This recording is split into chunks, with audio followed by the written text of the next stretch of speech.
Tratos que no se firman, se viven. Pactos sin fecha de vencimiento, sin límites ni plazos. Que sellamos con tan solo una mirada. Compromisos sólidos que no saben de condiciones ni letras chicas, donde todas las partes suscriben un mutuo acuerdo de corazón. Aquí no se trata de primas ni condiciones, sino de apoyo incondicional. Nacional Seguros, compañero de vida. Este operador está bajo la fiscalización y control de la Autoridad de Fiscalización y Control de Pensiones y Seguros, APS.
Bien, pues pasados estos pequeños minutos de cambio, vamos a iniciar el taller número 3, taller dedicado a salud y último taller de la jornada de hoy, porque mañana seguiremos. Pero el tema que hemos querido tratar es referido a un fenómeno que hoy nos preocupa muchísimo, que es la sanidad, la salud. Sistemas sanitarios, la pandemia nos ha puesto en evidencia y digamos que ha dinamitado el sistema de gestión de muchos países, la sanidad en muchos países. También ha dinamitado el cómo se estaba gestionando la sanidad privada, la salud privada. Cuando digo dinamitar, a cada uno lo ha puesto en su sitio, obviamente. Y entonces, en lugar de buscar a alguien que nos hablara de bondades del esfuerzo que ha hecho cada uno, hemos querido invitar a una persona que desde la sinceridad más absoluta, desde el conocimiento más rotundo y desde la capacidad relacional de los distintos mundos que veremos, tenga esa inteligencia para ponernos sobre la mesa. Hemos invitado al doctor Josep Santacreu. Josep Santacreu, que es de España, tiene una larguísima trayectoria en el mundo de la salud y de los seguros.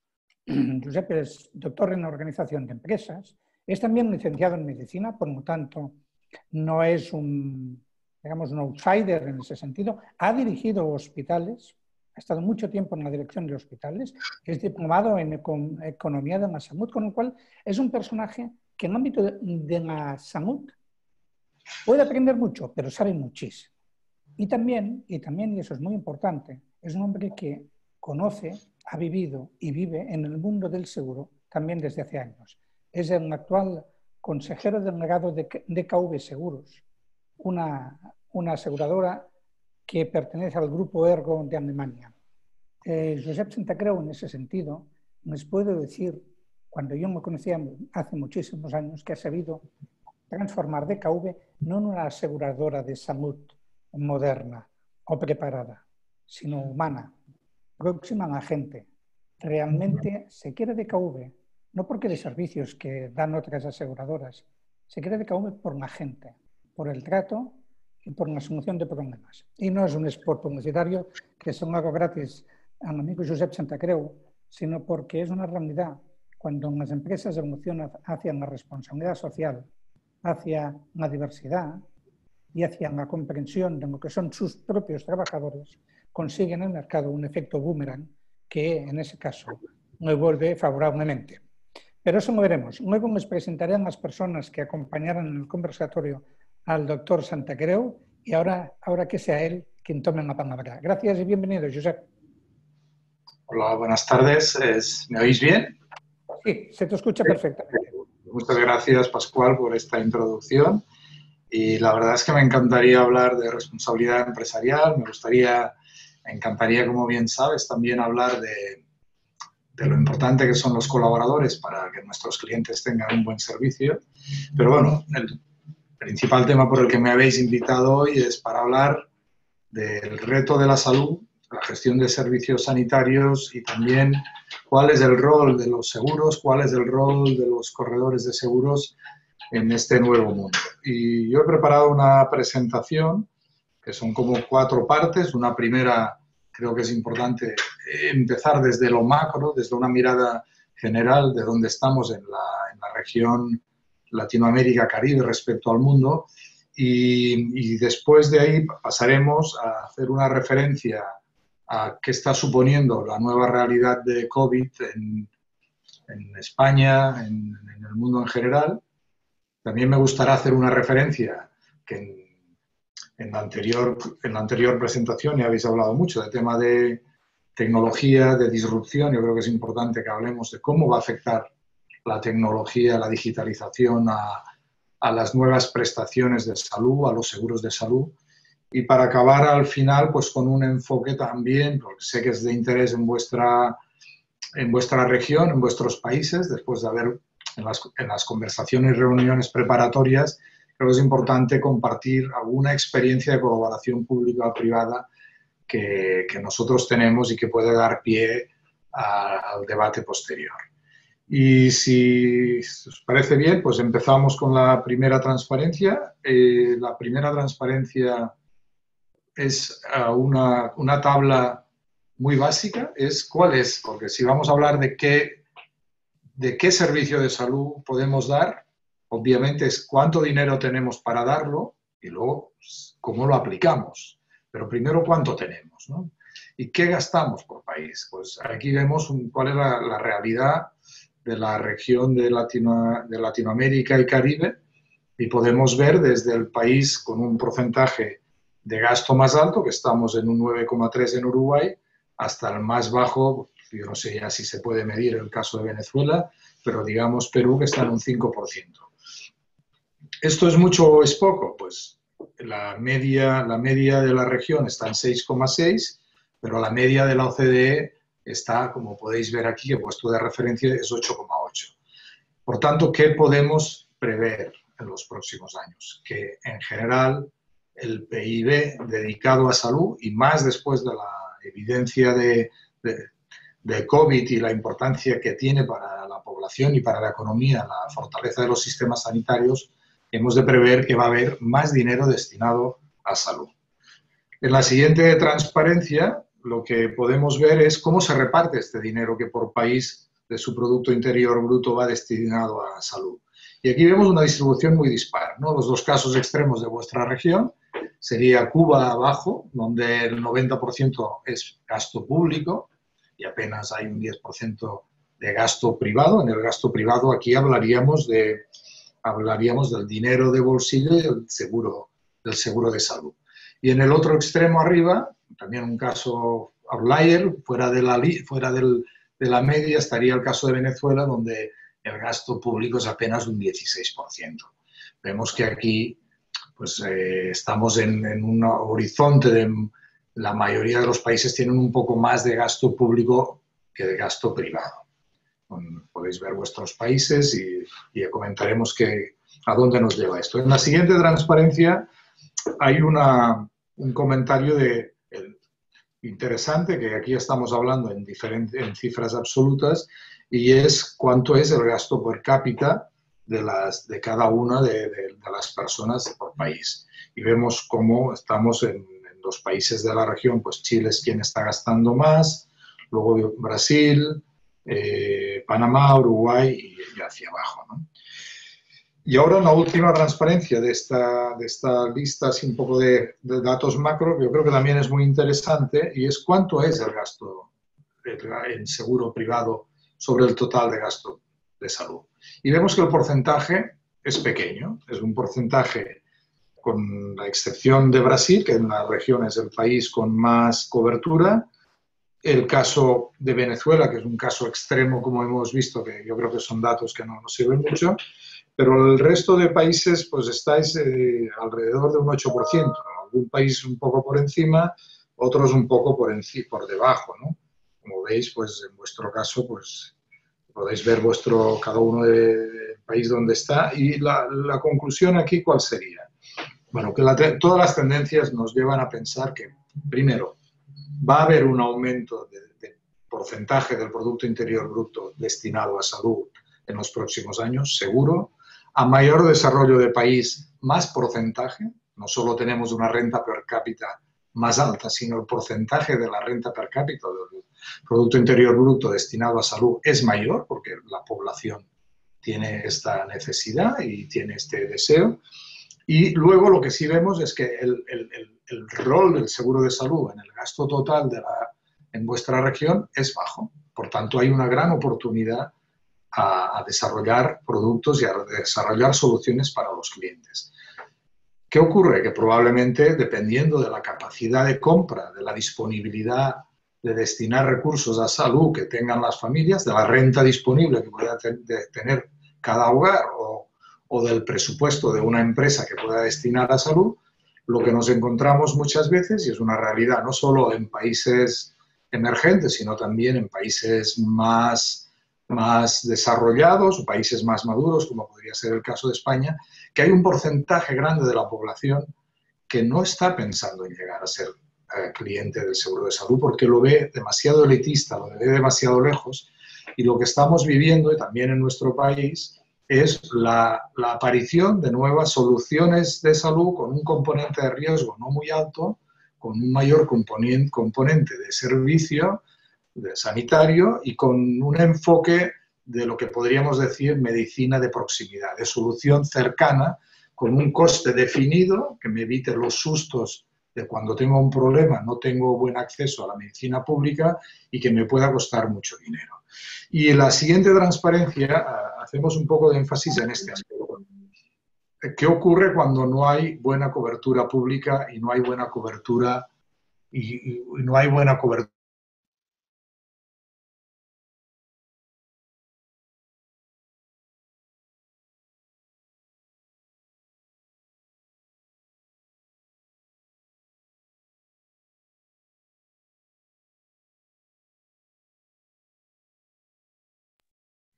Josep, si puedes volver a activar el micrófono.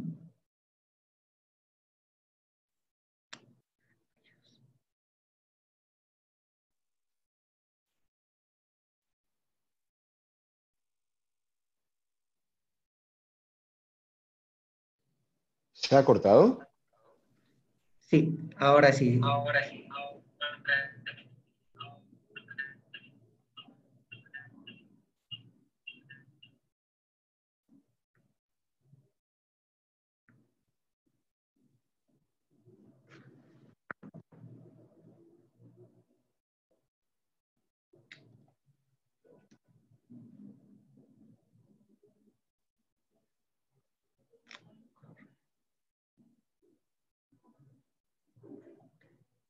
Tenemos un problema de conexión con Josep.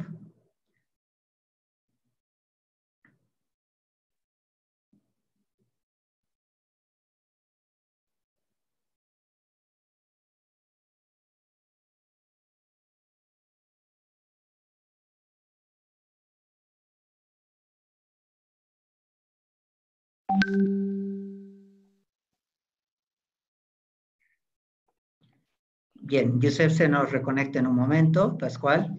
Sí. Como siempre, a veces estos detalles de la tecnología que nos eso unen ya a nivel mundial, pero son imprevisibles. Ya casi no es tecnología, digamos que efectivamente España está creciendo muchísimo en la pandemia y creo que el virus empieza a comerse en las redes a este paso, porque Josep No sé en qué parte estarás, si en Barcelona o en Madrid en esos momentos, pero es evidente que en los sistemas de Wi-Fi en España, supongo que como en otros países, fallan más de lo esperado, aunque las compañías prometan más de lo que dan.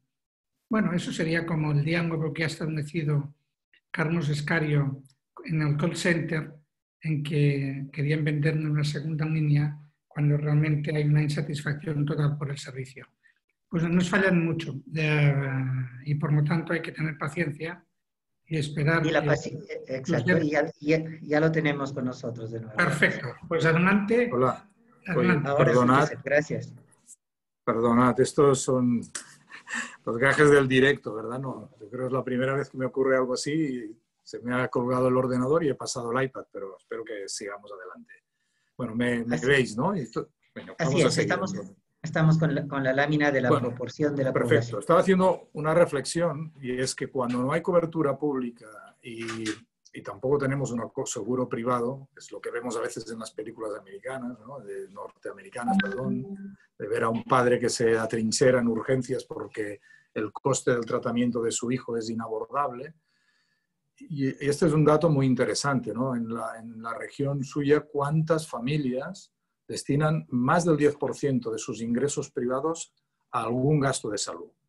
Pero es que hay algunas familias que destinan más del 25% en algún momento. ¿Y esto qué nos indica? Lo que nos está indicando es que hay una necesidad de cobertura de seguro. El seguro sirve para esto, para evitar las situaciones de punta de siniestro, de punta de gasto. Por tanto, bueno, yo creo que esto es una señal clarísima. Y si pasamos a la siguiente transparencia, por favor, aquí ya tenemos un resumen y a conclusión de los datos que les he comentado hasta ahora, ¿no? En fin, aquí lo que sí vemos es, en Latinoamérica hay un promedio de 59% del gasto corriente, y cuando en la OCDE estamos hablando del 73,6%. El seguro privado tiene un margen. El 8% de la población, hemos dicho, gasta más del 10% del consumo. Por lo tanto, hay una sensación y una realidad de que el seguro puede ser necesario si somos capaces de hacer el producto que se adapte a esas necesidades. Y finalmente, un tema también importante, y es que en la región, en los últimos años, tomando el registro de 2010 al 2017, el promedio de gasto en salud ha crecido por encima del 3%, que era el crecimiento del Producto Interior Bruto, como suele ser bastante habitual, pues ha habido un crecimiento del 3,6%. Es decir, yo creo que, y volvemos a la cifra que he dado al inicio, que prácticamente hay un tercio de recorrido desde el gasto de Producto Interior Bruto en salud respecto a lo que es la media de los países de la OCDE. Vamos ahora, cambiamos un poco de tercio, hablemos un poco de COVID, ¿no? Hablando de COVID, pues yo he puesto aquí algunas cifras, un poco para llamarnos la atención de un dato pues duro como es el fallecimiento de tantas personas por esta enfermedad que nos está arrasando, ¿no? Y ver qué distinto comportamiento en términos del dato probablemente menos discutible, que es el exceso de muertes en este caso por 100.000 personas, vemos cómo podemos clasificar cómo ha impactado en algunas ciudades, en algunos países respecto a otros. Tenemos aquí en este ranking, que es un ranking sacado de la revista Economist, vemos como la Ciudad de México probablemente es una de las zonas del mundo que más está sufriendo con un porcentaje alto. Perú también está sufriendo con un número de muertos por encima de la media, por supuesto, y de otros países. España no estamos muy bien, estamos más bajo, pero estamos por ahí por en medio. Estados Unidos, el país más avanzado del mundo en muchos aspectos, pues también tiene un porcentaje relativamente alto. Y si pasamos a la siguiente transferencia, a ver, el comentario respecto a COVID es que el seguro de salud necesita plantearse mejoras y cambios sustanciales para adaptarse a lo que estamos viviendo. Probablemente en nuestro entorno, en el entorno español, no teníamos una previsión de que pudiera suceder No teníamos, incluso os diría que yo creo que en la mayoría de países europeos y en la mayoría de países en el mundo está expresamente fuera de la cobertura el caso de pandemia, pero probablemente este será un tema que tendremos que revisar para ajustarnos a la demanda y a las expectativas de nuestros clientes.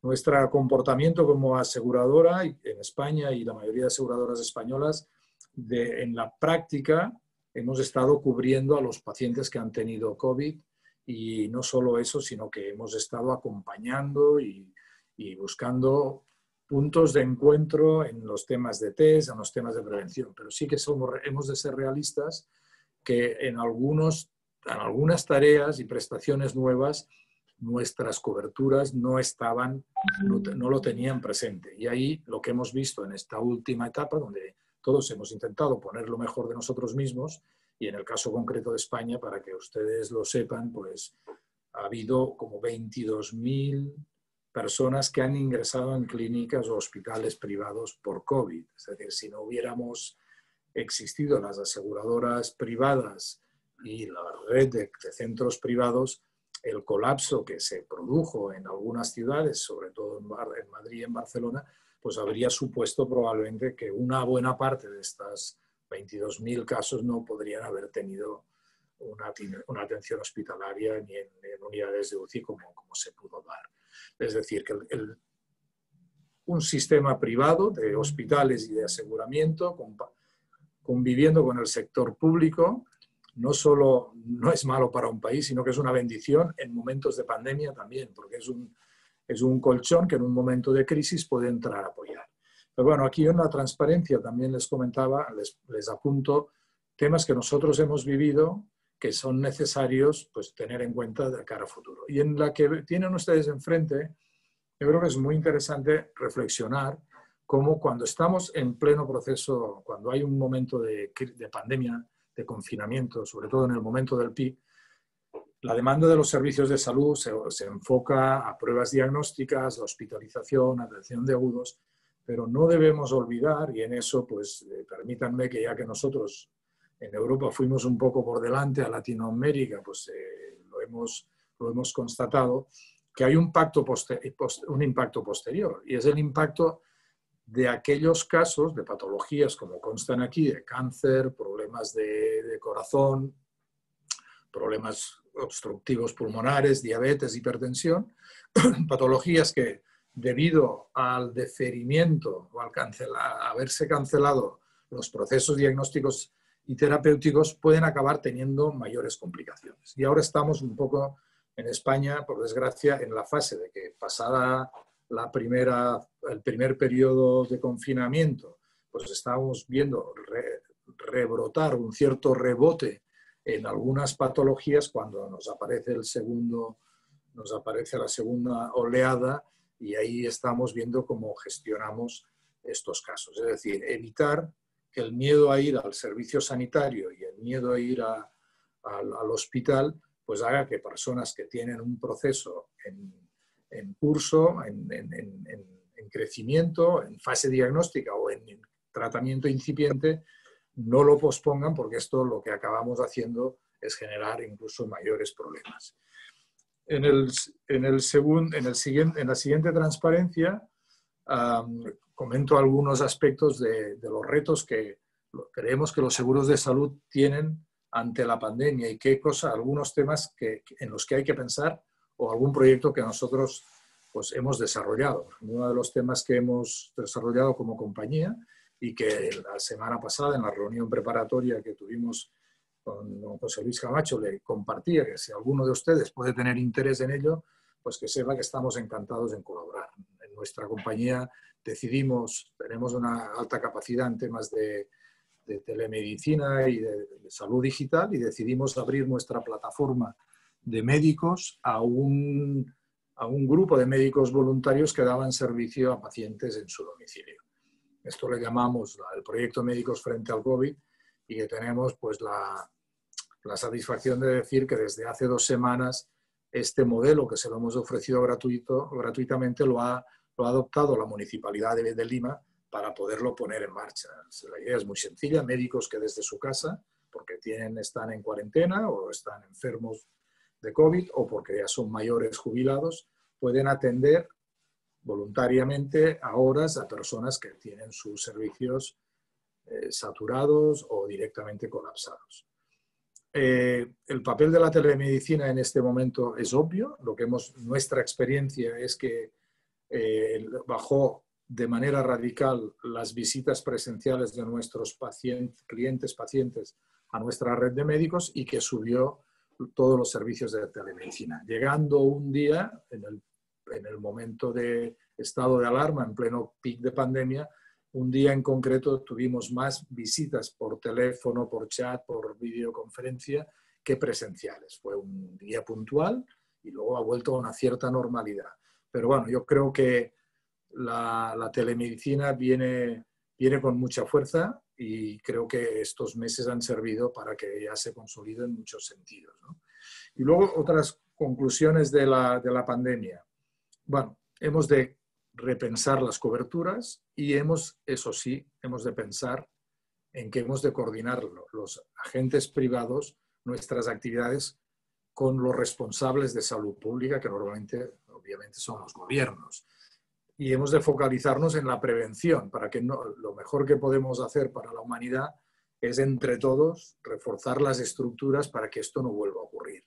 Porque probablemente es difícilmente evitable el primer contagio de un animal a un humano trasladando un virus, pero sí que es evitable la progresión geométrica que hemos tenido. Si hubiéramos tenido estructuras más sólidas y sistemas más montados que permitieran reducir la incertidumbre. Y un último comentario muy importante: no olvidemos todo el aspecto emocional de la salud mental, porque sí ya es un nuevo desafío creciente para todos los países. Los meses de pandemia están agudizando este problema y con los meses, a medida que pasen las fechas, veremos cómo este tema se va recrudeciendo y haciéndose cada vez mayor. Por tanto, hay que tener puesto todos una mirada a ese punto. En la siguiente transparencia, un par de transparencias para hacer referencia a la telemedicina y a la importancia que tiene en los próximos años. Ya no solo porque con lo que hemos vivido de un mandato a la población de que apenas salga de casa tenemos que dar soluciones asistenciales prácticamente sin movernos del domicilio, sino porque vamos a ver cómo la telemedicina no solo va a cambiar, como consta aquí, va a mejorar el valor del servicio sanitario en algunos casos concretos, sino que va a cambiar en general la manera en que percibimos la atención sanitaria. La vamos a poder vivir desde diferentes puntos, vamos a poder tener una experiencia mucho más distinta, más cercana, con la Internet de las cosas, con la información al día, la información completamente usable por otros actores. Por tanto, vamos a tener una transparencia con nuestra autorización de nuestra información que va a permitir un tratamiento mucho más avanzado de los problemas que se nos puedan dar. En la siguiente transparencia también hace un poco referencia a en qué aspectos un modelo orientado, centrado en el consumidor y utilizando los datos, en qué áreas de la actividad de salud podemos ver cómo se le va a mejorar con el uso de las nuevas tecnologías. Vamos a vivir pues, aspectos por supuesto, en la parte administrativa, obviamente, pero vamos a vivir como una realidad, una historia clínica digital que la podremos manejar con nosotros, una integración de los servicios asistenciales que van a tener la información que van a compartir, vamos a tener la conexión de muchos dispositivos en el domicilio de cada uno de nosotros o de donde estemos, que van a estar conectados y que nos van a permitir estar alerta o anticiparnos a problemas de salud. Y si pasamos a la siguiente transparencia, aquí volvemos un poco a los macrodatos, ¿no? Para llegar a una conclusión. Latinoamérica se está comportando muy bien en los últimos años en cuanto a crecimiento Y aquí estamos hablando de seguros en general y de seguros de salud. Está creciendo más que la media, vemos que crece prácticamente, está creciendo de una manera sostenida, casi un 14%, y está teniendo un buen resultado. Esto es un predictor clarísimo de que este segmento de seguros de salud en Latinoamérica va a crecer. Y va a crecer, y la cuestión es quién va a estar ahí en esta oportunidad de mercado. Y esto era previo a la pandemia del COVID. Con la pandemia del COVID esto va a ir a más. Nuestra evidencia en España es que, a pesar de las dificultades económicas del país y a pesar del confinamiento, las aseguradoras, en nuestro caso, estamos batiendo nuestro plan, vendiendo más que el año anterior, porque hay un interés obvio por parte de la ciudadanía, aquellas familias que no han visto muy afectado su situación económica y aquellas empresas que van razonablemente bien, ahora piensan más que nunca en buscar un seguro privado. Esto va a pasar también en Latinoamérica porque ya venía siendo así, pero además los operadores ven que es un entorno relativamente rentable. Y ahora vamos a la siguiente transparencia y aquí viene un poco el porqué. Yo creo que en la presentación de Carlos él decía, bueno, ¿quién va a capturar estas oportunidades? Dice, bueno, antes de que lo hagan las insurtechs, veamos cómo las aseguradoras tradicionales y la red de distribución, la red de comercialización de seguros tradicional, cómo nos ubicamos y cómo podemos estar ahí.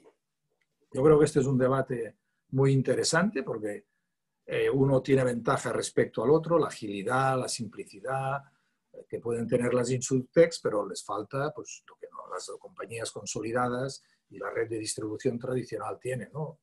Marca confiable, la lealtad, pues tenemos más capacidad de inversión, tenemos más datos, más experiencia técnica, pero esto lo hemos de poner en juego, porque si no, claramente vamos a tener, si pasamos a la siguiente transparencia, la digitalización del mundo del seguro, la cadena de valor del mundo del seguro, nos dice claramente, y ya lo estamos viviendo en unos países más que en otros, pero nos dice claramente que en lo que se refiere a distribución de seguros, los dos grandes temas, los dos grandes riesgos son las plataformas de comparadores que nos aprietan a las compañías y que se llevan el margen de intermediación, o las insurtech que entran como startups jóvenes y entran en una parte de la cadena de valor e intentan captar la cadena de valor donde hay más margen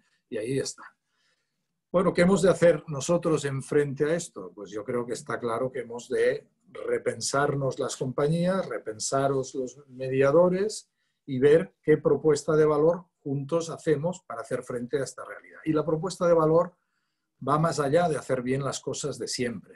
La propuesta de valor va por ejemplo, a un tema que no deja de ser un poco polémico, pero por eso me animo ya a introducirlo, el rol de los datos, de la propiedad y de su gestión. Si queremos dar un buen servicio a nuestros comunes clientes, aseguradores y mediadores, necesitamos hacer un pacto de confianza entre los dos con el compromiso de crear valor, porque nos hemos de defender ante la competencia que nos van a hacer los agregadores y las plataformas de comparación, y la única manera es pensar en grande, pensar con la mirada puesta en el cliente para darles valor. Por ejemplo, nosotros estamos ahora en esta fase de intentar convencer a nuestro colectivo de corredores y partners, con algunos ya está, es evidente, en otros pues la historia marca, ¿no? El dato tú no te puedes, como aseguradora no os podéis dirigir a nuestros clientes y les decimos, a ver, somos una aseguradora de salud, nosotros hemos de hacer prevención, hemos de explicarle a un cliente que tiene que hacerse esta visita de prevención, le tenemos que explicar que le conviene hacer esto otro, tenemos que interactuar más y ahí tiene que generarse un triángulo de confianza entre la aseguradora que ya no solo cubre riesgos, sino que actúa preventivamente y proactivamente para mejorar la salud y mejorar la calidad de vida del cliente de una manera activa, de una manera continuada, que genera lealtad, que genera sentido de valor y que eso lo hemos de poder hacer sin que haya ninguna situación de tensión con el mediador, que es el que ha generado el cliente y que obviamente el cliente es suyo.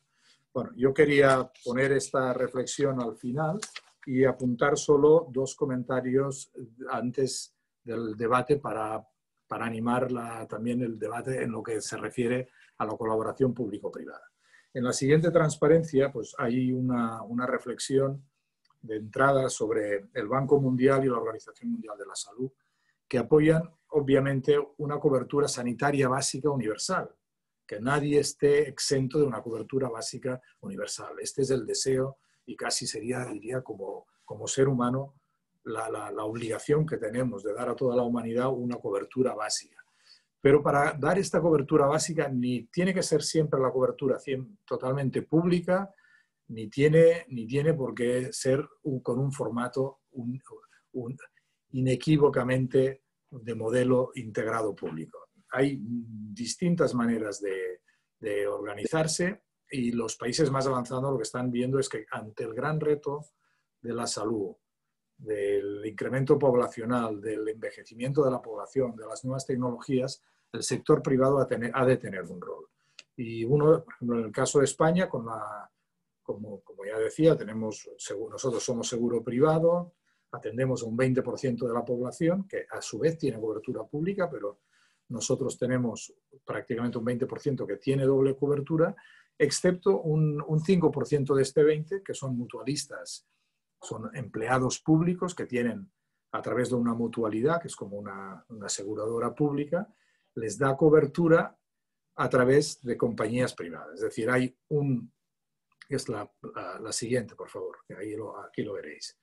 Esto es el sistema de mutualidades de los funcionarios españoles. Es 1,8 millones de funcionarios de las mutualidades, que es MUFACE, MUGEJU, ISFAS, y ellos lo que sí pueden hacer es seleccionar si están cubiertos por la sanidad pública o si están cubiertos por la sanidad privada. Los que escogen sanidad privada, entre las 3 compañías privadas que operamos en un contrato con las mutualidades, pueden escoger entre nosotros cada año, cada funcionario puede escoger público o privada, y si es privado, entre una de las 3 compañías. Bueno, pues este es un formato financiado públicamente. Nosotros recibimos como compañía, esto como he dicho es una 4ª parte del mercado español en cuanto a número de asegurados, volumen de prima, y nosotros recibimos del gobierno una cápita, una cantidad fija por cada mutualista y gestionamos a través de nuestra red de proveedores. La característica interesante es que a pesar de ser funcionarios, por tanto no tener un sesgo ultraliberal, el 84% escoge el formato de provisión privada a través de las 3 aseguradoras que estamos acreditadas y que a nivel de costes el gobierno, las arcas públicas, el presupuesto público prácticamente se ahorra un 33%. O sea, yo creo que este es un buen ejemplo de un modelo de colaboración público-privada a través de un aseguramiento financiado públicamente, pero provisto por el aseguramiento privado mayoritariamente en clínicas privadas. Y el último ejemplo que les pongo, antes de pasar al debate, es un ejemplo de otro enfoque. Es cómo podemos financiar las nuevas inversiones. Y este es el ejemplo de 9 hospitales que hay en España, que la nueva inversión la financiamos compañías privadas contra un contrato de gestión de 15 años. Nosotros gestionamos uno de estos hospitales, un hospital que supuso una inversión de unos 105 millones de euros.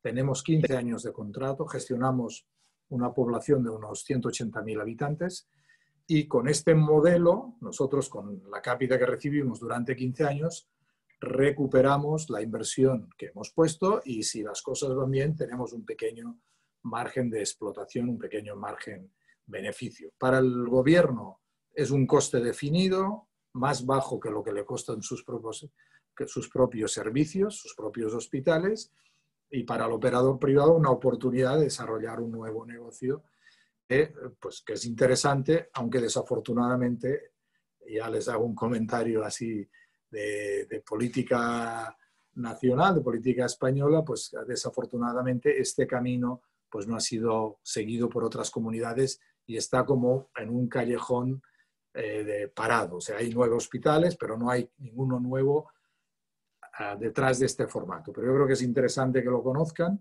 En España el freno ha sido fundamentalmente por la presión de los partidos más de izquierdas que están en contra de este modelo y de momento se ha parado ahí. Pero bueno, yo creo que son dos buenos ejemplos para abrir el debate de que los compañeros de Bolivia y Perú me solicitaban para dar pie a poder hablar de posibles colaboraciones público-privadas para hacer frente a los grandes retos de la salud que vamos a vivir en los próximos años. Gracias, Josep, por tu exposición, amplia exposición, que abre un debate que tiene muchas aristas, porque trata muchos temas distintos a la vez, pero que estoy convencido que sabrá conducirlo perfectamente José Luis Camacho, que es el presidente de Nacional Seguros. Hola. ¿Qué tal, José Luis? Dejo a José ¿Cómo Luis. anda, Pascual? Muy bien, que presentes a los compañeros que estarán en la mesa de debate o de análisis. Y en principio no voy a intervenir. Dejo todo el debate porque conoces perfectamente esa materia mucho más que yo. Gracias y adelante. Perfecto. Gracias, Pascual. Gracias también a Josepa por su excelente exposición.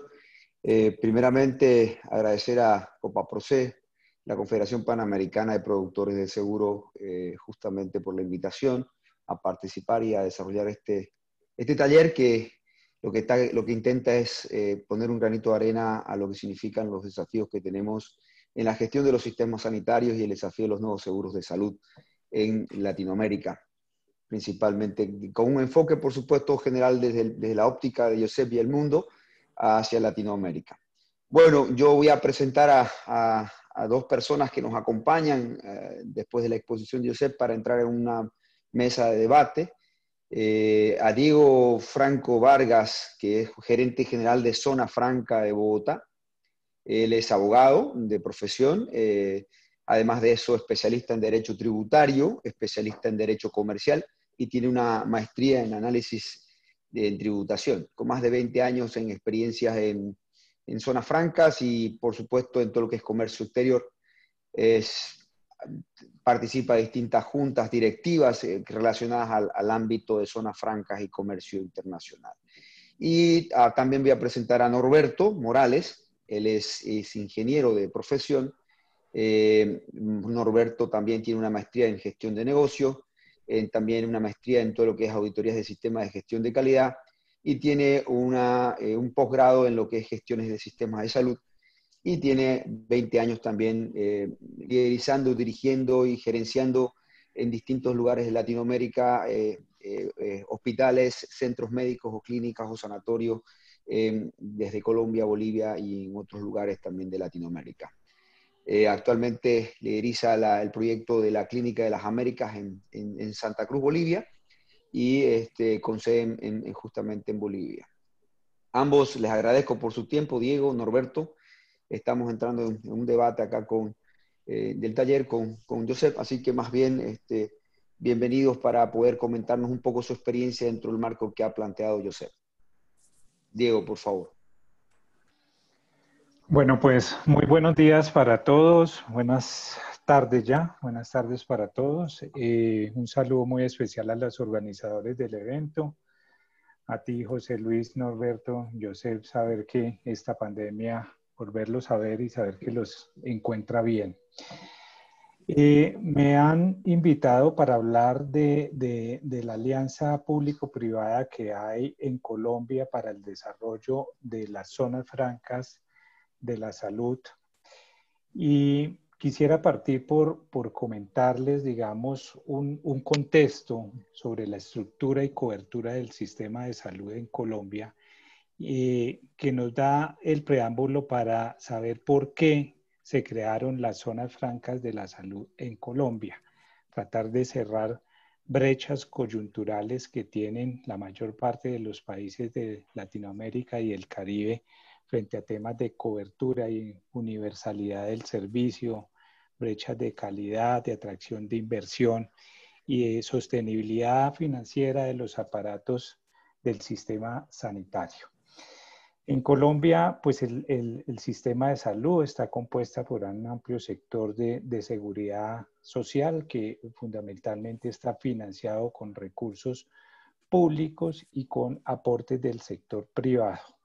Su eje central lo conforman las empresas pues, titulares digamos, del encargo de la prestación del derecho a la salud en Colombia, empresas promotoras de la salud e instituciones prestadoras del servicio, quienes están encargadas de pues, recolectar las cotizaciones que estamos obligados a hacer todos los colombianos que tengamos capacidad contributiva en Colombia. Cotizaciones que van pues al sistema para la prestación de los servicios, que se complementan con un sector que es exclusivamente privado y que es utilizado por un pequeño porcentaje de la población colombiana que tiene unos mayores, digamos,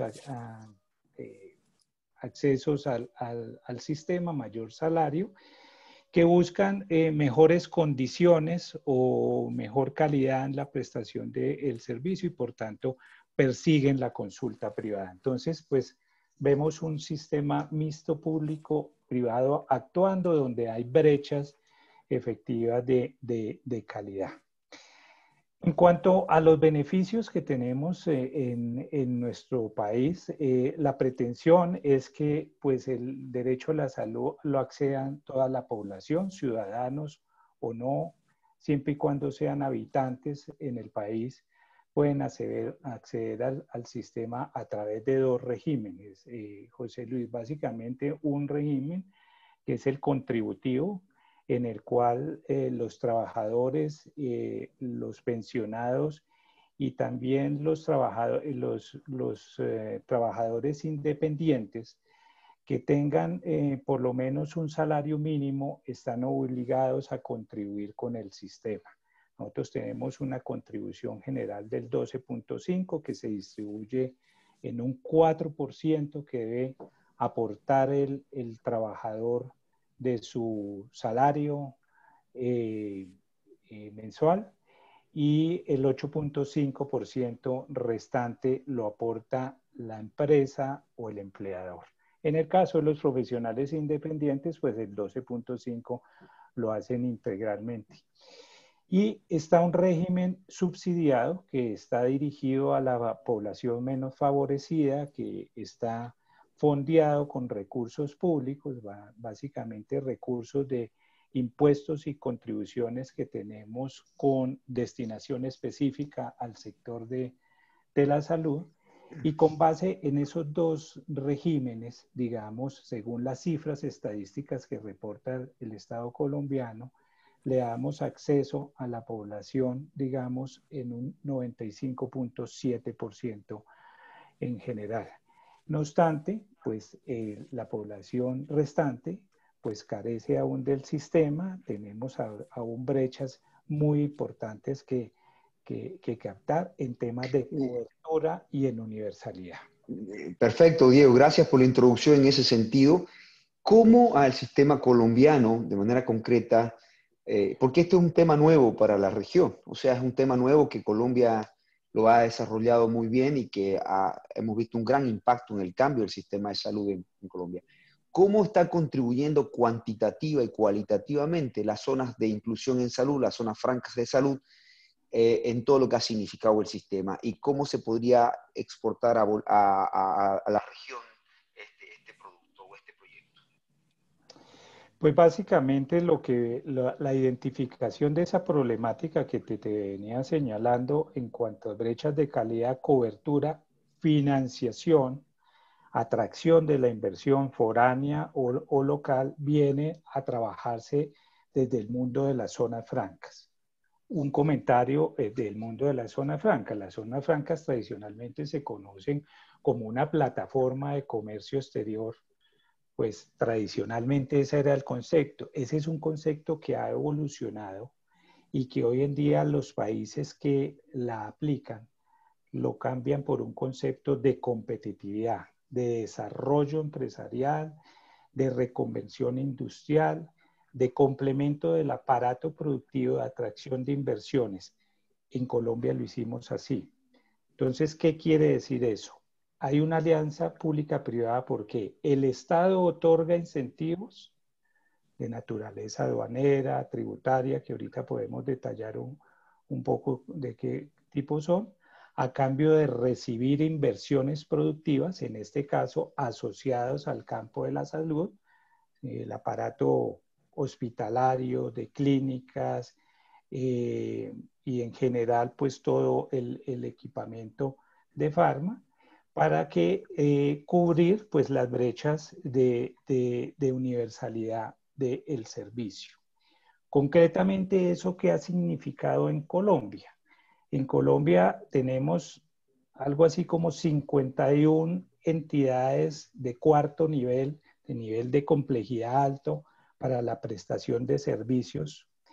Y en las últimas décadas, a través de las zonas francas, se han habilitado 15 zonas francas de nivel 4, ¿sí? Lo cual quiere decir que se ha complementado eficazmente todo el aparato del sistema sanitario, que fue lo que en parte nos ayudó a atenuar pues, el impacto o la emergencia sanitaria que tuvimos producto de la pandemia del COVID-19, ¿sí? Las zonas francas atrajeron inversiones del orden de los 680 millones de dólares en los últimos 10 años y se generaron algo así como 18.200 empleos entre directos, indirectos y vinculados del sector de la salud. ¿Producto de qué? De inversión que se pudo traer foránea y local, producto de que se mezcló el régimen de zona franca con las iniciativas de la salud. Perfecto, gracias Diego. Josep, ahí me gustaría, también es un concepto nuevo creo que para Europa, en realidad no sé si hay una experiencia similar, pero dentro de esa reforma de salud que estás planteando, ¿cómo ves el concepto de zona franca dentro de la exposición que has hecho en ese desafío, tanto en los sistemas sanitarios como en los seguros de salud? Bueno, de manera general, yo creo que es evidente que, como decíamos antes, va a haber una necesidad de inversión muy importante en los próximos años. Y ya antes de la pandemia, pero más después de la pandemia, la capacidad de los países para invertir, con la deuda que va a resultar en los países tras la pandemia, va a ser muy limitada. Y los retos de salud son muy grandes, se necesita capital y para eso yo creo que está claro que buscar fórmulas como las que habéis planteado, como similar a lo que he comentado del hospital en concesión, pero que este es un muy buen modelo. O sea, que un gobierno anime con seguridad jurídica, con un modelo jurídico bien establecido, con incentivos fiscales, a que empresas privadas inviertan de manera significativa en un país para desarrollar servicios, de los cuales una parte pueden servir para dar cobertura a clientes privados, pero que una parte de estos servicios, pues como comentabais, pues pueden servir en un momento dado para apoyar a la red pública también. Yo creo que es una muy buena iniciativa y que creo que, vaya, desde mi opinión, pienso que es un muy buen camino para animar a los gobiernos de países pues, emergentes a que busquen fórmulas de este tipo. Perfecto, Josep, gracias. Bueno, Norberto, le vamos a hacer la palabra a Norberto para que justamente cuente lo que de manera general y después particular lo que se está haciendo en Bolivia con respecto a la integración vertical de los seguros de salud y los servicios privados de salud. Adelante, Norberto. Dale, muchísimas gracias, querido José Luis. Me ha gustado muchísimo el marco que ha presentado Josep y Diego, precisamente para contextualizarlo y llevarlo un poquito más a la aplicación en Bolivia. Y ahí me voy a apoyar un poco con unas breves diapositivas de datos que precisamente hemos analizado en esta iniciativa de una integración vertical del seguro, como valga la redundancia, como asegurador, y con las instituciones hospitalarias como Clínica de las Américas como prestador de servicios de salud. Específicamente, como bien mencionaba Josep, cuando miramos ya Bolivia específicamente, la recomendación de la OMS para un país en cuanto a infraestructura hospitalaria es que haya al menos 2 camas por cada 1000 habitantes. Bolivia como tal estamos en una cama por cada 1000 habitantes, pero tampoco es muy lejana la realidad que precisamente estamos viviendo en la región. Y como mencionaba Diego, precisamente estas iniciativas público-privadas en Colombia lo que pretenden también es incentivar el desarrollo de la infraestructura hospitalaria y que vemos que está cumpliendo su propósito, donde de 50 instituciones de cuarto nivel de complejidad, hoy se han aperturado 15 instituciones más. Es un impacto bastante significativo. Y el otro ámbito, al mejorar la infraestructura hospitalaria con estas iniciativas de integración vertical, es el desarrollo de espacios para el desarrollo de competencias profesionales de nuestros profesionales, donde la OMS recomienda que también deben haber 2.3 profesionales por cada 1000 habitantes. Y esto ya representa un reto bastante importante que, a diferencia, bueno, Cuba, que está igual como lo mencionaba Joseph, muy bien, Uruguay, Argentina, pero en el resto de países de la región todavía queda un camino bastante alto por andar. Al mismo tiempo, la importancia de las iniciativas público-privadas es donde nosotros vemos que nuestra capacidad actual del sistema de salud es del 92%, de 3.182 instituciones de salud, el 92% son instituciones de primer nivel de complejidad. Entonces, vemos que, y solamente el 6% de segundo nivel de complejidad. Entonces, esto lo analizábamos hace un par de años, en el 2018, con José Luis y en el anterior foro de aseguradores, donde vemos la necesidad no solamente de desarrollar la infraestructura, sino que desarrollar la infraestructura de alta complejidad y sobre todo en el marco del sistema único de salud que se quiere implementar en Bolivia. Y acá empieza a jugar un papel muy importante para la implementación de estos sistemas de salud, y traigo a colación lo que pasó en Brasil, en donde cuando se inició a implementar el Sistema Universal de Salud, el 70% de infraestructura hospitalaria era privada y el 30% de infraestructura hospitalaria era pública. ¿Y qué tuvo que hacer el gobierno? Empezar a desarrollar modelos o su sistema de salud en colaboración con las instituciones privadas que le dieran la capacidad en infraestructura para poder atender la demanda al aumentar la cobertura de la población en salud. Esto lo paso rápidamente. Es un poco de la clínica. Más adelante lo comentaré un poco más al detalle, pero traigo a colación esta otro reto importante que tenemos en Bolivia frente al aseguramiento, a la cobertura en salud, donde hoy en día el sistema de salud en Bolivia tiene como tal un 36% de cobertura de la población. Y vemos ese 36% se distribuye en el servicio de salud integral en un 9.8%, en las cajas públicas o de Caja Nacional de Salud un 19.5%, y los diferentes sistemas de salud departamentales o municipales en un 9%. Y aquí el reto importante que tenemos como aseguradores, en donde solamente el 1% de la población en Bolivia tiene acceso o logra acceder a un seguro privado. Y acá lo mencionaba muy bien Joseph y lo describía un poquito más el detalle Diego, y traigo a colación el modelo que menciona Joseph y lo llevo a Colombia, que es muy similar, en donde se desarrolla una iniciativa público-privada donde las aseguradoras en salud en Colombia se llaman EPS, las entidades promotoras de salud, y son las encargadas de afiliar a la población colombiana para poder acceder al sistema de salud. Acá las aseguradoras cumplen ese mismo rol, en donde han afiliado hoy al sistema de salud a través de las pólizas de seguros de salud privada el 1% de la población, pero es necesario desarrollar alianzas de financiamiento del sector público, en este caso del gobierno, en asocio con las aseguradoras, para que desarrollen esta UPC que nosotros llamamos o unidad de pago capitada, donde se gestiona el riesgo con un porcentaje de pago, generalmente oscila entre los $30 por afiliado, y esta es la manera como el gobierno financia la salud de su población y la gestiona a través de una entidad privada, que es la EPS, en este caso serían las aseguradoras. ¿Y esto qué hace? Hace que el nivel de cobertura de la población, porque va a tener mucha más posibilidad de acceder a los seguros, y va a mejorar en gran medida la cobertura. Y esto va a cambiar este panorama que hoy en día precisamente son el nivel de acceso a la salud que hoy tiene la población. En la primera instancia, el 42% lo que busca son las farmacias como principal canal de acceso a la salud, y después empiezan a acceder lo que son los establecimientos de salud público.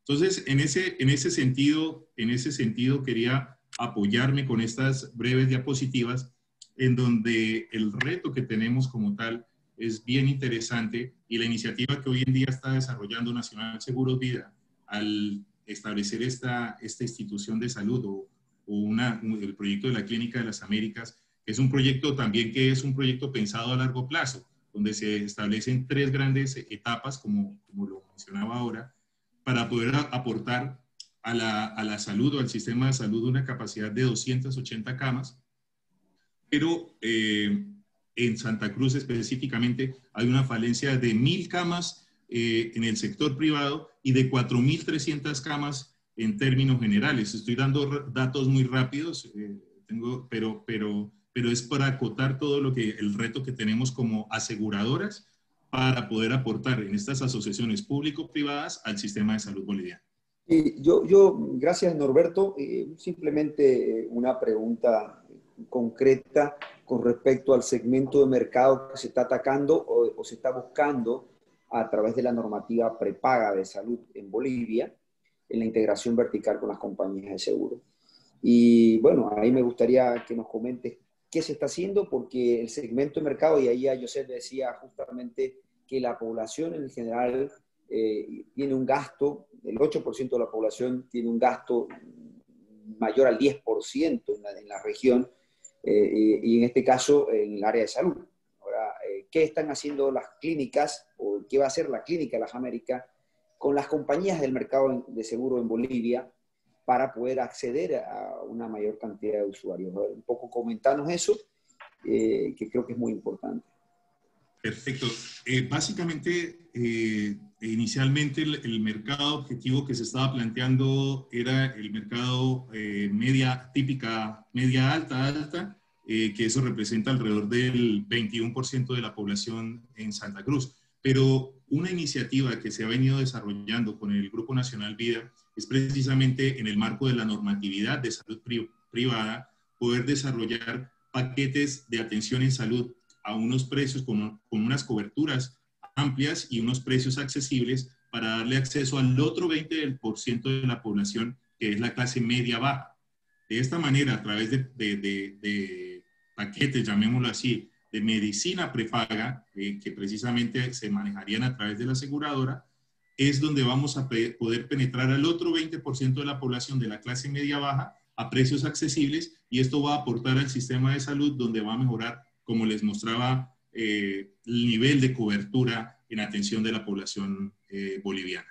Perfecto, gracias Norberto. Josep, creo que es interesante, ya que estamos viendo la integración, alianza público-privada, que de las zonas francas de salud, o en este caso las integraciones verticales de las clínicas con los seguros privados, pero hay un contexto en esa reforma de salud que tiene que ver con los nuevos cambios y paradigmas que tenemos que romper, creo, tanto las aseguradoras, los productores de seguros, las clínicas, en fin, que significa la telemedicina y lo que significa la conversión, digamos, de todos los servicios de salud y su integración de una manera u otra con cada uno de los proveedores, en clínicas, farmacias, laboratorios. O sea, lo que significa cero papel, la parte electrónica, el cambio.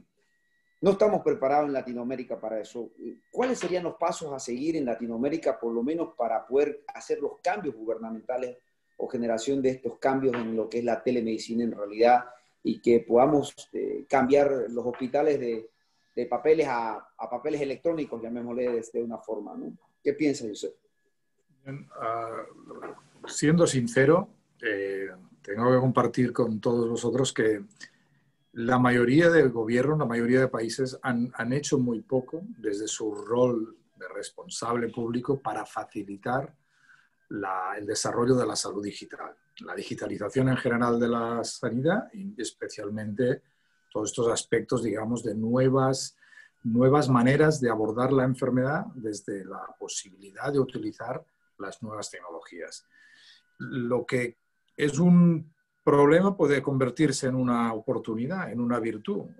Mi recomendación es, si estáis en una fase de poner en marcha infraestructuras, pues una parte, cuando tengáis el presupuesto general, rebajar un poco la parte de edificio, de inversión tradicional y, en cambio, centrar una buena parte del esfuerzo de cabeza y de inversión en la parte de tecnología y digital.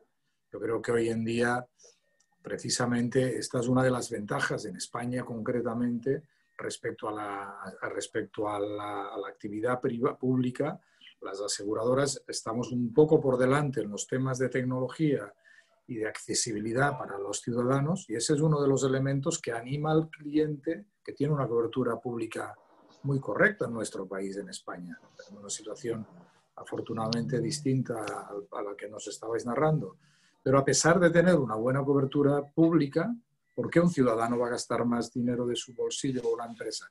Porque quieren tener, pues, más agilidad, no tiempo de espera, no horarios, teléfono en cualquier momento puedo llamar a mi médico, me hacen la analítica hoy mismo, tengo el resultado ya.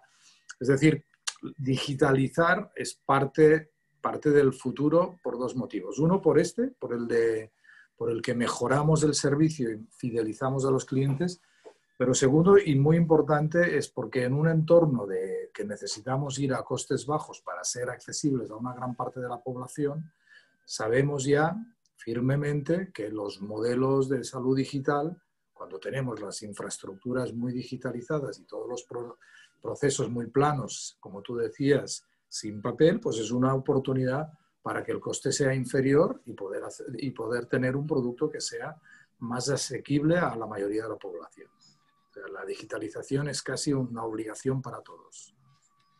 Perfecto, perfecto. Gracias, Josep. Mira, justamente creo que hemos ido una ronda con cada una de las inquietudes de ustedes, con cada una de las ponencias. Me gustaría abrirlo al público. Son casi 300 participantes que tenemos, por lo menos que me salen acá registrados en este taller. Nos gustaría muchísimo que ustedes puedan hacer consultas, preguntas aquí a los panelistas para que en el ámbito de la salud y los seguros de salud y de los incentivos públicos privados podamos, por supuesto, cada uno sacar nuestras inquietudes o nuestras dudas o inclusive posiblemente darle alguna sugerencia también a los otros participantes. Así que abrimos para que a través del chat puedan enviarme, por favor, las consultas o las preguntas. Mientras tanto, yo acá aprovecho la exposición justamente, Josep, que decía que hay una gran oportunidad para crecer en los servicios de salud y en los seguros de salud en el mundo y en Latinoamérica después del COVID. Y creo que uno de los grandes paradigmas que tenemos que romper es justamente el hecho de los seguros somos elitistas caros. ¿Qué opinas ahí? ¿Qué tipo de servicios, qué tipo de productos, en tu experiencia, podrían comenzar a trabajarse en la región? Yo sé. Muy bien. No, yo casi me ofrezco a compartir una experiencia reciente de nuestra empresa. Hemos pensado, como decía, en España más o menos el 20% de la población tiene un seguro privado de un tipo o de otro, seguro de salud privado, y nos preocupa mucho el 80%, ¿no? Y ese 80% que nosotros decimos que no suele pensar en que va a ser cliente de un seguro de la salud. ¿Qué podemos hacer? Y en nuestro caso, pues decidimos hace un par de años desarrollar un producto completamente nuevo, con un enfoque de muy baja, de una cobertura limitada, con 7 especialidades, las especialidades más frecuentes, las más habituales, en este caso sin incluir ingreso hospitalario, y con acceso a telemedicina y otras ventajas de servicios que incluyen a un precio pactado con nuestros proveedores, desde hospitalización a las otras especialidades o a cualquier cosa. Este producto lo lanzamos, es un producto familiar, sin selección de riesgo, porque es un producto definido ya con unas limitaciones que no necesitamos pasar por el filtro de una selección médica, o sea, muy sencillo, que casi se puede contratar prácticamente por teléfono. Y bueno, y la realidad es que Este mes hemos superado los 150.000 clientes y para mí pues es un orgullo ver como un nuevo segmento, que no es para nada el habitual en nuestro país, tiene éxito. Las primas son más bajas, por supuesto, pero bueno, es una base de clientes y además con la sensación desde la compañía, que me imagino un poco lo que estas sensaciones que a todos nos gusta tener, es de que estás ofreciendo algo nuevo a un segmento de población que lo estaba deseando y que ahora lo puede usar. Pero yo creo que hemos de ir más allá de los productos tradicionales de cobertura completa e ir pensando en soluciones de nicho, en productos más acotados, primero para dar cobertura a esta ciudadanía que lo está deseando, pero segundo también es para acercar al mundo del seguro y al mundo de las clínicas privadas a una población que no nos tiene que seguir viendo como una opción elitista, como tú bien decías, José Luis. O sea, no tenemos por qué ser elitistas, pero nos hemos de repensar para ofrecer algo que de verdad sea atractivo, que la gente sienta que para lo que pagan, el valor que reciben es enorme. Perfecto. Acá me llegan en las preguntas del chat justamente dentro de los nuevos desafíos que estamos hablando, dentro de lo que significaría el desafío de los nuevos seguros de salud. Tú hablaste, al parecer, sí, la verdad, en una lámina, y la pregunta va en este sentido. ¿Cuáles serían los desafíos en la prevención de salud? ¿Y cuáles serían los desafíos en la salud emocional que describiste? Eso es lo que preguntan acá también en el chat, ¿no? Esto daría para una conferencia nueva, pero realmente una vez tenemos los servicios sanitarios básicos, hablábamos del número de camas, de médicos, incluso teniéndolos, hemos de ser conscientes que lo que más influye en la salud de un individuo, de cada uno de nosotros, y de una población, la esperanza de vida media de una población, la mortalidad, no es tanto el nivel de la calidad de sus servicios sanitarios como aspectos que tienen que ver con los hábitos de vida y con las prácticas preventivas. Y eso, yo como médico de formación, lo tengo que recordar y decir que también desde la óptica del seguro de salud no somos tanto el que facilita el acceso y paga un servicio médico, sino que nos hemos de poner en una posición de consejeros de los que acompañamos al cliente, a nuestro cliente, le acompañamos a lo largo de su vida y no hemos de dejar de recordarle que quien más puede hacer por su salud es él mismo, con prácticas saludables, con la alimentación, el ejercicio físico, los básicos que todos conocemos y con una orientación de prevención primaria, en los test que toca hacer, en las visitas periódicas. Este es un tema fundamental y en los países cuanto más avanzado está el seguro de salud, este rol del asegurador es un rol creciente, de no solo facilitar el acceso al médico, sino ser el que acompaña aconsejando y empujando a veces a nuestro cliente, a cada uno de nosotros, para que demos el paso de tomar hábitos de vida saludables, que es lo que más nos va a asegurar a futuro tener una buena salud. Y ahí la aseguradora está haciendo cosas y estamos en ello. Perfecto. Si alguien tiene interés, yo estoy encantado de que compartáis mi correo electrónico con todos los que participan en la sesión, y si alguien tiene interés específico les podemos compartir qué es lo que estamos haciendo desde nuestra compañía. Hemos creado un índice de vida saludable donde los clientes pueden, entrando sus datos básicos, tienen un número que se relaciona contra el 1000 de máxima potencialidad de salud, y a partir de aquí, con un sistema que les ayuda, les anima a dar pasos en el sentido de tener una vida lo más saludable posible antes de que vengan los problemas. Y cuando vengan los problemas, ahí hemos de estar los aseguradores dándoles una cobertura a los buenos servicios. Perfecto, gracias. Tengo dos preguntas. Eduardo Franchi, de Perú, dice, en su rol de experto en temas de salud, Josep, ¿cuál es su opinión sobre los hechos que se dan en Perú, que cada vez las compañías aseguradoras invierten más dinero comprando clínicas privadas? ¿Cuáles son las ventajas y las desventajas, Josep? Bueno, me imagino que es una pregunta sobre la integración vertical, ¿no? que puede acabar ocurriendo en un mercado donde los aseguradores tienen sus propias clínicas. En el mundo tenemos modelos muy distintos. Tenemos países donde, como puede ser el caso de la matriz nuestra, que es Alemania, donde directamente está prohibido que una aseguradora sea propietaria. Puedes participar en compañías de clínicas o hospitales, pero no puede tener una conexión directa. Tiene que ser un mercado abierto, asegurador, clínicas o hospitales. Y hay países que están en el lado opuesto, donde prácticamente todas las clínicas forman parte de una aseguradora. Y hay situaciones intermedias, que es el caso de España. En el caso de España, algunas compañías tienen sus propios hospitales, pero mayoritariamente los hospitales son abiertos y trabajan con todas las compañías.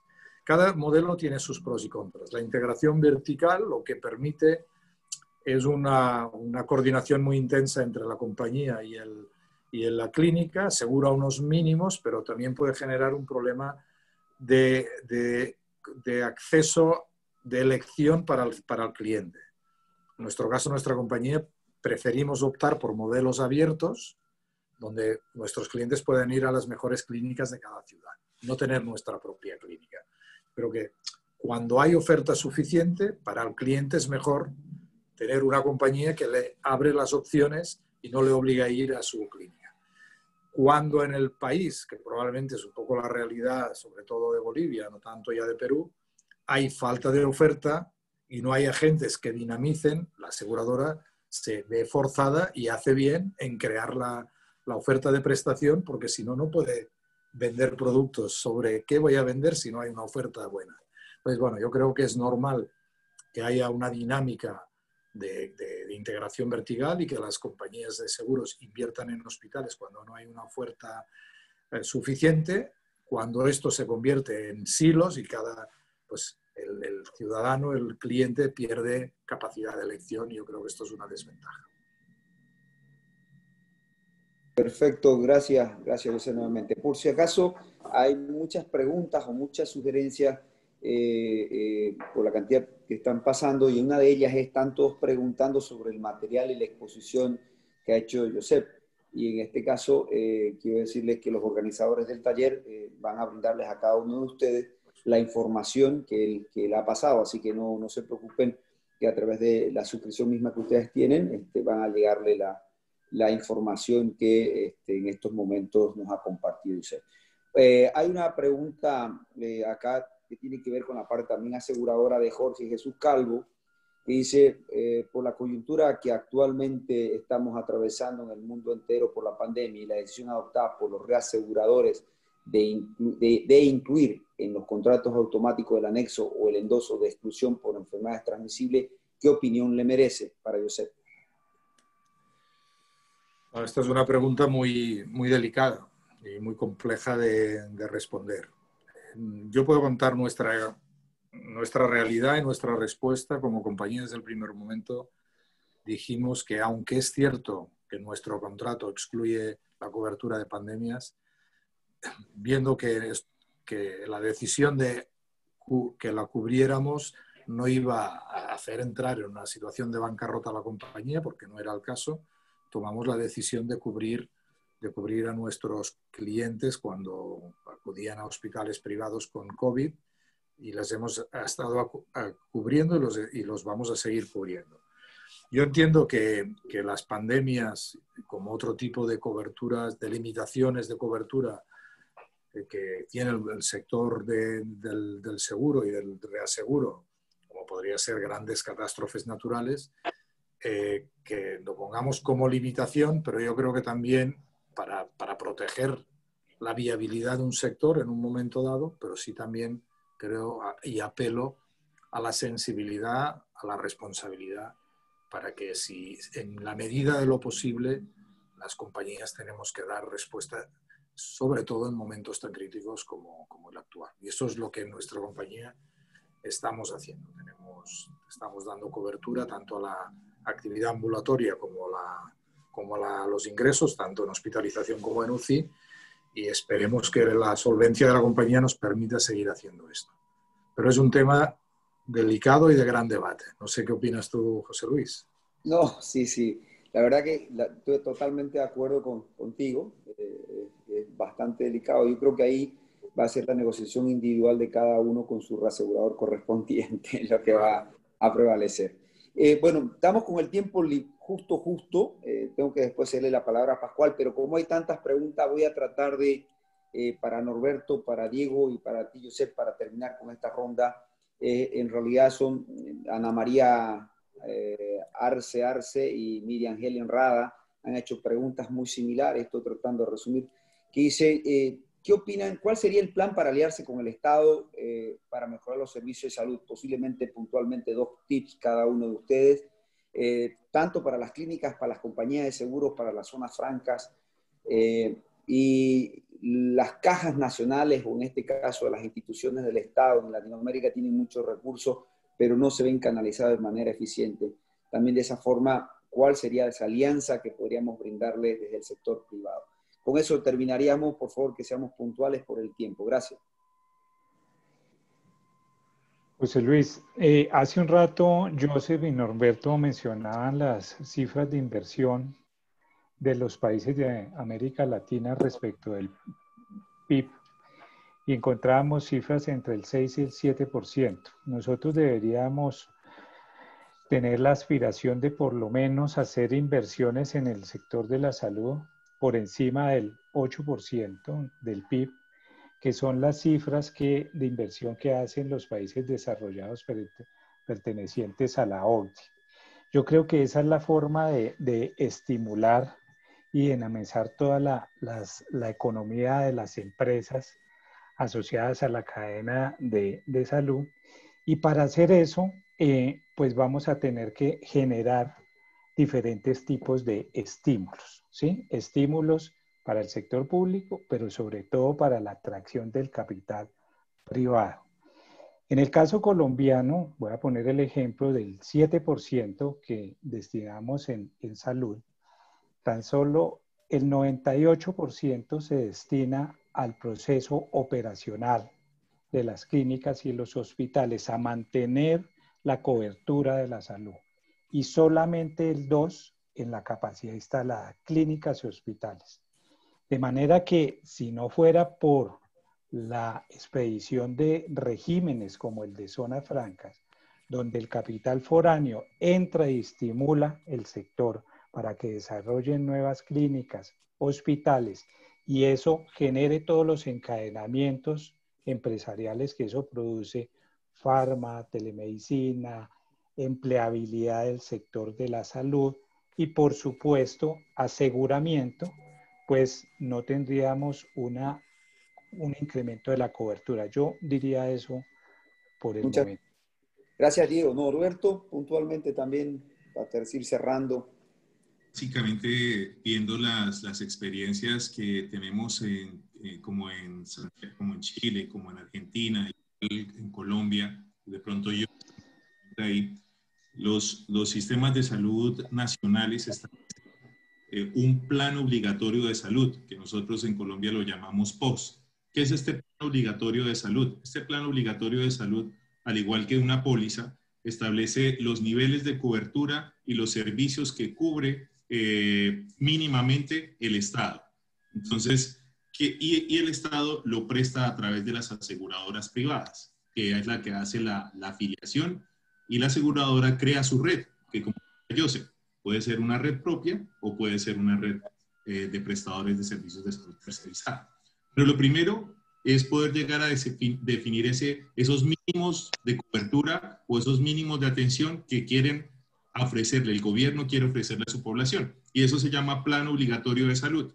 Entonces, con ese plan de obligatorio de salud, lo segundo que hay que hacer es definir cuánto vale o cuál es la renta que necesita la aseguradora para poder dar ese nivel de cobertura a su población, que es lo que llamamos la UPC, la unidad de pago capital, que como les comentaba, mensualmente el gobierno le paga a estas aseguradoras $30 en promedio, no recuerdo bien la cifra, $30 a las aseguradoras para gestionar el riesgo de la población afiliada que tenga a esto. Entonces esto lleva a dos cosas, incentiva la asociación entre el gobierno y las aseguradoras privadas mejora el nivel de cobertura de la población basado en un plan obligatorio de salud y, pues, por supuesto, mejora la accesibilidad de la población a los sistemas de salud. Esas serían como dos iniciativas básicas que hay que hacer.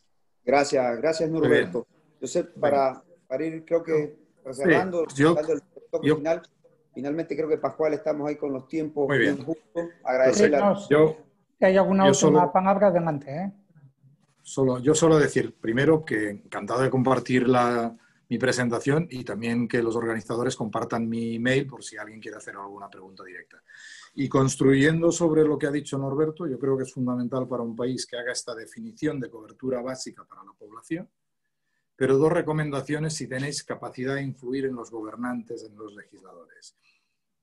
Una, que piensen que hay una parte de la población que quizá con algún beneficio fiscal no tiene por qué ser cubierta por la cobertura básica y se le puede dejar fuera con la obligación de que él contrate su seguro privado. Este es el modelo alemán. A partir de un cierto nivel de renta, un ciudadano alemán puede no tener la cobertura pública, pero tiene la obligación de contratar un seguro privado. Y se tiene que quedar ahí. Bueno, demos esta opción con una cierta ventaja fiscal, nunca tan superior como el coste que tendría para el Estado que ese ciudadano tuviera una cobertura pública, y eso es una oportunidad interesantísima para los operadores, aseguradores y distribuidores de seguro. Y la segunda cuestión es, en esta cobertura básica que pone el Estado, hay aspectos, módulos complementarios sobre los que se puede hacer venta a los clientes del seguro básico. Entonces, ahí es un componente que vemos que el aseguramiento público da una base, pero el aseguramiento privado puede ir a los segmentos más altos ofreciéndoles algo muy interesante o a los que tienen cobertura pública complementándole con módulos concretos. Este sería un poco el escenario a cómo organizar. Un mayor nivel de cobertura y de pronto estas pólizas de seguro privado lo que pueden ofrecer también es un mayor confort o mayor oportunidad. Claro. Muchísimas gracias. Bueno, yo agradecerle, Josep, realmente excelente tu exposición, tu contribución. Diego y Norberto, gracias por estar participando con nosotros también en este panel y por sus exposiciones y sus ideas que han contribuido con un granito de arena, como hemos dicho, en este nuevo desafío que tenemos las compañías aseguradas, los productores y las clínicas en todo lo que significa un contexto de salud de un nuevo mundo. A todos los participantes, mil disculpas si no hemos podido dar todas las preguntas que ustedes nos han hecho llegar, pero teníamos un tiempo acotado, así que les pido más bien también a los organizadores que puedan pasarle las preguntas a cada uno de los panelistas para que ellos tengan la gentileza de responderle de manera personal a las personas y así no se quedan sin tener una respuesta de parte de ustedes. Pascual, no tengo más nada yo, muchísimas gracias también por la invitación y me tocó presidir esta mesa de taller que realmente creo que ha contribuido de manera importante a cada uno de los que han participado de la misma. Gracias.